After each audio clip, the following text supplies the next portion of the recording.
Ano po ang plano ng Diyos para sa tao, brother? Francis, ang plano ng Diyos sa tao ay maligtas. Tingnan natin sa ikalawang Pedro 3:9. Ayan, Francis, titingnan natin ang talata kung ano ba ang plano ng Diyos sa tao. Okay, basahin natin to. Ikalawang Pedro chapter 3 verse 9. Okay, mga kapatid, no, listen carefully, no, dito. Ikalawang Pedro chapter 3 verse 9, no. Sabi dito, ang Panginoon ay hindi nagpapabaya sa kanyang pangako gaya ng inaakala ng ilan.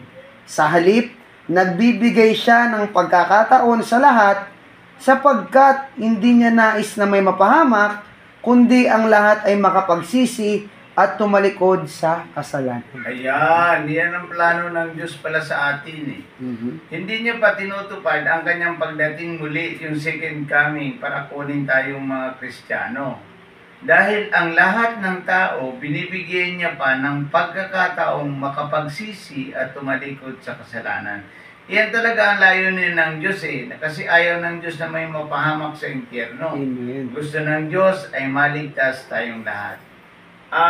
Francis, yan ay maliwanag sa ikalawang Pedro 3:9. Binibigyan ng Diyos ang lahat ng pagkakataong makapagsisi at tumalikod sa kasalanan upang maligtas ang lahat.